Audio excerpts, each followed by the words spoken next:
तो क्या भारत ने राफेल खरीदकर गलती कर दी? क्या अमेरिका और फ्रांस ने भारत को टेक्नोलॉजी के नाम पर सिर्फ सपने दिखाए? और अब रूस ने भारत को जो ऑफर दिया है, वो इतना तगड़ा है कि पूरा गेम ही पलट सकता है। फ्रांस और अमेरिका की अरबों डॉलर की उम्मीदें चकनाचूर होने वाली हैं, क्योंकि भारत ने एक ऐसा टर्न लिया है जिसकी किसी को उम्मीद नहीं थी।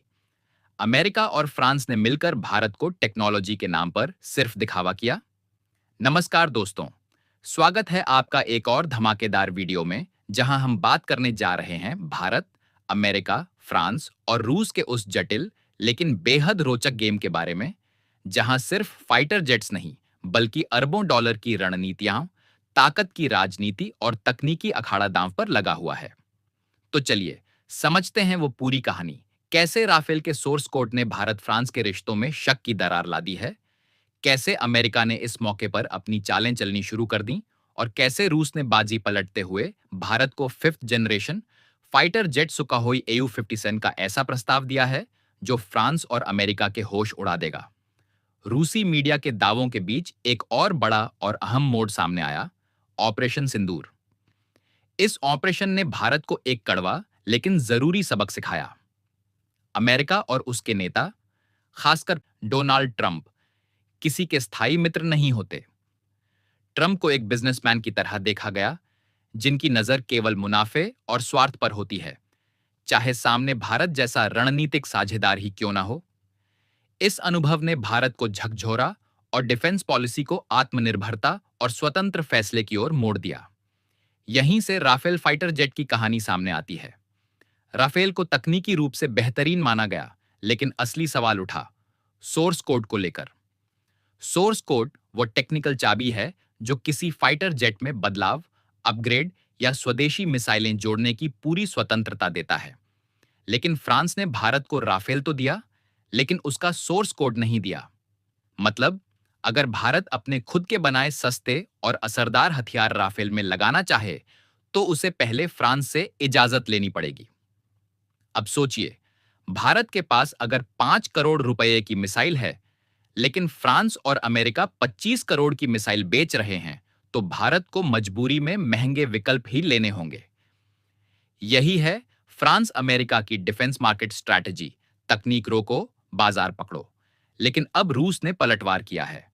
उन्होंने साफ साफ कहा है, अगर भारत SU-57 लेता है, तो हम उसे पूरा टेक्निकल कंट्रोल और सोर्स कोड देंगे। यानी भारत खुद तय करेगा कि उसे क्या लगाना है, कैसे अपग्रेड करना है, पूरी आजादी, पूरी ताकत।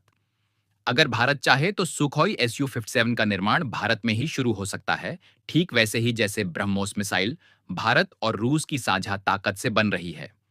यह सिर्फ एक डिफेंस डील नहीं, बल्कि भारत रूस के मजबूत रिश्तों का प्रतीक है। जैसे ही रूसी मीडिया ने SU-57 को भारत के लिए उपयुक्त बताया, ट्विटर पर बहस तेज हो गई। कोई अमेरिका के F-35 की वकालत करने लगा, तो किसी ने SU-77 की तकनीकी खूबियों की तारीफ की।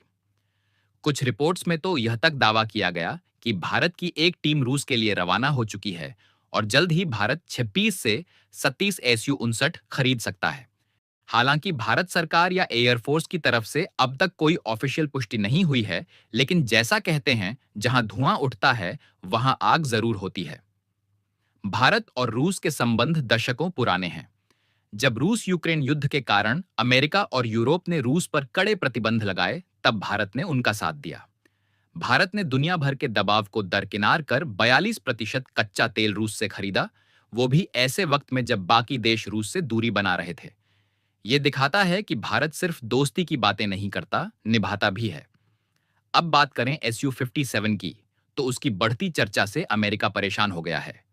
वो चाहता था कि भारत उसका F-13 खरीदे, लेकिन भारत का रूस की ओर झुकाव उसके डिफेंस मार्केट के लिए खतरा बन गया है। इसीलिए अमेरिका ने CATS कानून की धमकी दी, जो रूस से हथियार खरीदने वाले देशों पर पाबंदी लगाने की बात करता है।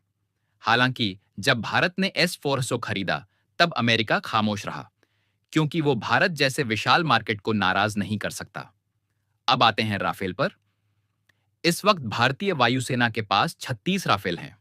हाल ही में फ्रांस की कंपनी डसाल्ट एविएशन से 26 राफेल मरीन जेट की डील फाइनल हुई है, जो 2030 तक नौसेना को मिलेंगे। लेकिन असली पेंच फंसा है उस डील में जिसमें 114 राफेल जेट खरीदने की योजना थी। फ्रांस ने सोर्स कोड देने से इनकार कर दिया और बिना सोर्स कोड के भारत को हर बार मिसाइल, सिस्टम या अपग्रेड के लिए फ्रांस की इजाजत लेनी पड़ेगी। ऐसे में ये डील अब लगभग खत्म मानी जा रही है। तो दोस्तों, इन सभी घटनाओं को जोड़कर देखा जाए तो संकेत साफ हैं। भारत SU-57 की तरफ गंभीरता से विचार कर रहा है। लेकिन अभी कुछ भी फाइनल नहीं है, क्योंकि भारत अपनी विदेश नीति और डिफेंस स्ट्रैटेजी में संतुलन बनाए रखना चाहता है। एक तरफ रूस के साथ दशकों पुराने रिश्ते हैं, तो दूसरी तरफ अमेरिका और फ्रांस के साथ रणनीतिक साझेदारियां हैं, भले ही वो तकनीकी सीमाओं से भरी हों। अब सवाल यह है कि अगर रूस भारत को एसयू पान की तकनीक और भारत में निर्माण की अनुमति देता है, तो ये डील भारत के लिए गेम चेंजर साबित हो सकती है। लेकिन अमेरिका इस पूरे घटनाक्रम से नाखुश है। इसीलिए वो SU-57 में कमियां गिनवाने में जुटा है, ताकि अपना F-33 भारत को बेच सके। मगर शायद अमेरिका को ये याद रखना चाहिए कि भारत अब न तो कोई नौसिखिया खिलाड़ी है और न ही किसी के दबाव में आने वाला देश। भारत अब हर डिफेंस डील में गहरी रिसर्च और रणनीति के साथ आगे बढ़ता है। अब बात करें तकनीकी तुलना की, तो एक्सपर्ट्स का मानना है कि SU-57 भारत के लिए कहीं ज्यादा फायदेमंद साबित हो सकता है।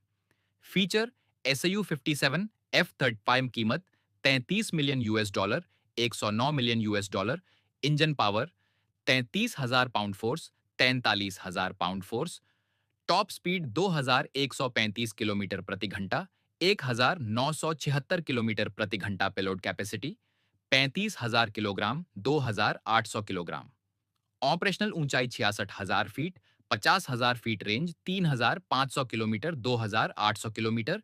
यानी कि एसआईयू 57 कीमत में सस्ता, रेंज में ज्यादा, स्पीड में तेज और कैपेसिटी में भारी है।